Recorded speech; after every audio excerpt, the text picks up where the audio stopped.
So after doing the 20 justicialist truths, what I noticed is some people are worried about two primary things: economics and personal liberty. First, I'm going to deal with personal liberty. Now, I think out of all the schools of third positionism, I think justicialism goes the furthest in explaining the need for personal liberty. But it explains the need for personal liberty in equilibrium to the liberty or the rights of the nation itself and the community. And this is something that was not dealt with entirely in the founding documents of the United States, but it was mentioned in the culture of the founding of the United States.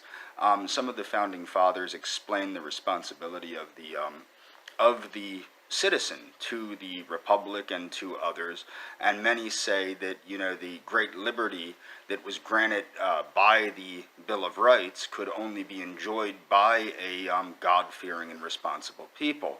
So the point is that personal liberty is important, but it's also important to have that personal liberty in equilibrium to responsibility to the community and to the nation. You could go back, now I view the Bible as an allegorical thing, but you could go back to the story of the Garden of Eden. A lot of people will go, how can I put this? They'll say, why did God make man knowing man would sin and fall from the garden? Well, remember, this is allegorically speaking. I don't believe in any of this, hocus pocus stuff. But if you think about it in an allegorical manner, you have to understand, just because you can do something does not mean that you should do something.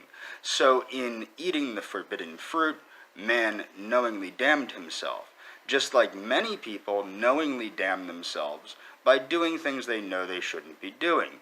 And this is what in the United States, or what a libertarian hopes will balance out the irresponsibility, but it never does. That's the problem. So I think in some ways people have to understand that personal liberty can be taken too far, especially when it starts to violate the rights of those around the individual that is expressing their personal liberty. Now, in regards to economics, many people want to know how successful Juan Perón or Peronism, because Juan Perón was not the only figure in Peronism, but how well did it do economically? And I'm going to get more into this in further videos, because I actually like this subject. I've grown to really like the concept of justicialism, especially in regards to U.S. nationalism. Well, what you have to understand is Juan Perón, through very progressive policies, took Argentina from a very backward type of way. It was a backward type of civilization, and took it into the 20th century with things like massive, now I have to look it up again, but I believe it was 25 hydroelectric dam projects, buying the railroad company off of England, and instituting a nationalistic policy of export and things of this nature.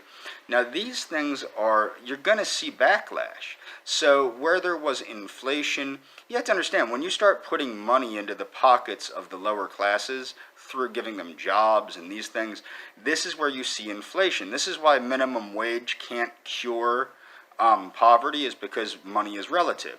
So if you simply raise minimum wage, what happens is it causes inflation.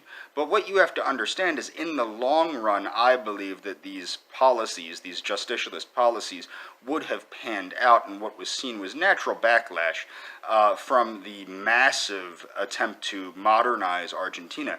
In fact, in the state of Pennsylvania, we see this, or saw this. We should still be seeing it, but unfortunately we're not.